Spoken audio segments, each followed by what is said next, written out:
yang akan atau bakal dan pasti dilalui oleh setiap pelajar Universiti Malaysia Terengganu, iaitu program Survival Laut dan Penghayatan Warisan. Jadi untuk bercerita lebih lanjut mengenai keunikan dan manfaat program ini, bersama kita di studio pada pagi ini Profesor Yahya Ibrahim bersebelahan dengan saya, Timbalan Naib Chancellor Hal Ehwal Pelajar dan Alumni. Assalamualaikum, selamat datang Prof. Waalaikumsalam. Ada bersebelahan dengan Profesor Yahya, Profesor Madya Zainal Ashirin Shahardin yang merupakan pengarah pembangunan dan perkembangan pelajar. Assalamualaikum, selamat datang ke MHI Prof.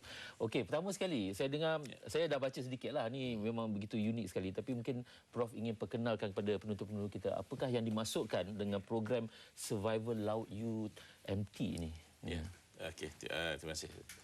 Sebenarnya program Survival Laut dan Penghayatan Warisan, itu yang disebut. Survival Laut dan Penghayatan Warisan ini merupakan satu flagship Universiti Malaysia Terengganu yang mana kita wajibkan kepada semua pelajar tahun 1. Jadi tak kira apa bidang yang dia ambil, tapi dia mesti lalui program ini. Yang mana dalam program ini ada dua komponen, iaitu land base dan juga water base. Okey. Jadi mengapa kita perkenalkan survival laut ni, kerana memang UMT itu sendiri sebenarnya dari segi bidang pengurusan ataupun tumpuan bidang-bidang UMT itu lebih kepada marine studies. Dan di situ kita perkenalkan program ini di mana kita akan bawa pelajar ini untuk melalui satu pengalaman baru berkaitan dengan laut dan juga pulau. Kerana kita adakannya di Pulau Bidong. Pulau Bidong. Jadi yang water base-nya dia berkaitan dengan program survival ataupun ikhtiar hidup, yang mana kita memberi pendedahan tentang aktiviti-aktiviti menyelamat di laut dan juga aktiviti-aktiviti yang penghayatan tentang kehidupan di laut dan sebagainya.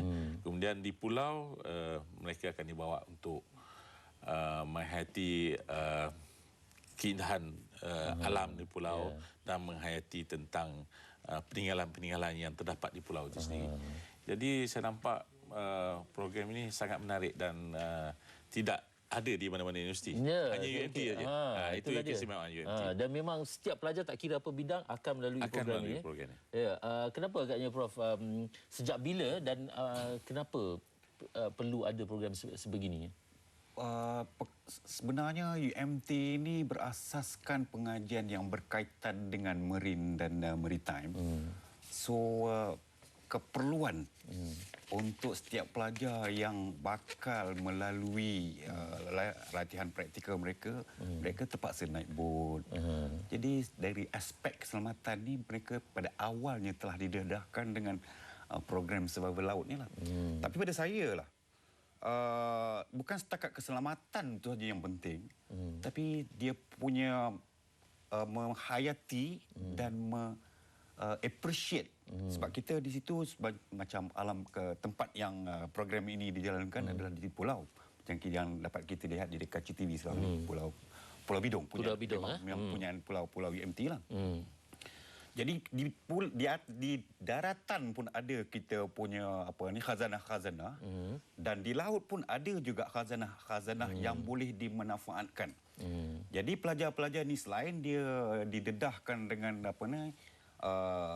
ikhtiar menjaga keselamatan, untuk mendapatkan keyakinan diri yang tinggi, mendapatkan jati diri yang tinggi, mereka juga diserapkan nilai-nilai penghayatan, mengappreciate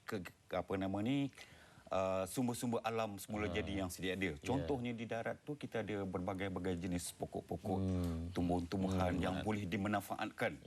Dan begitu juga di dalam air kita ada juga tumbuh-tumbuhan air, organisma lain yang bukan sahaja boleh dijadikan sebagai makanan, malahan ubat-ubatan. Jadi di sini kita lihat mereka ni didedahkan, dibagi tahu tentang kepentingan yang ada di sekitar mereka. Yang barangkali kalau mereka tu datang dari tempat yang tak ada pulau, mungkin mereka tak tahu kan. Tak ada bandar.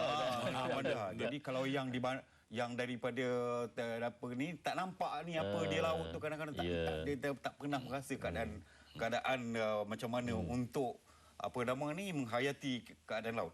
Jadi di situ saya lihatlah mereka-mereka ni akan rasa ada tanggungjawab kepada warisan-warisan yang apa nama ni sumber-sumber yang ada di sekeliling mereka. Sekurang-kurangnya mereka tahu bahawa hasil-hasil yang dalam tu boleh dijadikan sumber makanan. Dan mereka mesti tahu menjaga sumber-sumber makan ini supaya tidak pupus. Begitu juga di daratan. Ada pokok-pokok yang tumbuh-tumbuhan yang boleh dijadikan sayur-sayuran, boleh dijadikan ubat-ubatan. Jadi dalam aspek ini kita kata survival ni ialah ikhtiar hidup. Sekiranya mereka mengalami keadaan-keadaan yang suka untuk nak dapatkan makanan, suka nak mendapatkan ubatan, jadi di sekeliling mereka itu kita dedahkan. Inilah apa ni perkara-perkara sumber-sumber yang boleh dijadikan makanan, sumber-sumber yang boleh dijadikan ubatan. Selain daripada apa nama ni ikhtiar hidup untuk keselamatan sekiranya berlaku di keadaan-keadaan yang mereka terpaksa hadapi. Okey. Saya lihat tadi memang sangat seronoklah. Kalau orang luar yang tinggal di sekeliling kawasan UMT tu kalau nak turut serta boleh saya lihat. Sebenarnya program ni kita buka kepada semua. Bukan setakat pelajar UMT saja. Staf UMT memang kita wajibkan juga. Dan ada juga permintaan daripada IPTA lain termasuk Majlis Perwakilan Pelajar, Universiti Pertahanan Malaysia dan juga agensi-agensi kerajaan yang lain, guru-guru dan jabatan-jabatan kerajaan. Memang kita sediakan program ni. Kalau TV3 punya kru nak buat pun boleh. Okey, diterima Boleh. Okey, akhir sekali ada apa lagi maklumat, mungkin ada laman sesawang ataupun laman web yang ingin dikongsikan dengan semua memang ada. Kalau untuk program ini, kalau mana-mana pihak agensi-agensi luar yang ingin untuk mengadakan program ini, boleh hubungi Pejabat Haiwan Pelajar dan Alumni di talian 096684 364 ataupun tengok website Pusat Kurikulum UMT lah. Tapi saya memang recommend lah program ini untuk semua pihak supaya dapat sama-sama kita menghayati dan melalui satu pengalaman yang cukup menarik untuk semua orang, saya rasa. Okey, terima kasih kita ucapkan kepada Profesor Yahya Ibrahim, Timbalan Naib Chancellor Hal Ehwal Pelajar dan Alumni, dan juga Profesor Madya Zainal Ashirin Syahridi yang merupakan pengarah pembangunan dan perkembangan pelajar yang berkongsi mengenai program survival laut ini yang begitu unik untuk UMT. Tapi siapa yang berminat boleh juga menghubungi pihak UMT untuk turut serta. Satu pengalaman yang sangat berharga saya kira, dan penting jugalah untuk kita menghargai khazanah apa hasil dan juga tumbuhan laut dan juga di darat. Terima kasih kita ucapkan kepada dua-dua Prof kita pada pagi ini. Dan seterusnya kita berehat seketika, dan selepas itu nanti kita ada satu aktiviti yang begitu menarik sekali di pekarangan Seri Pentas. Terus stay bersama kami dalam Malaysia Hari Ini.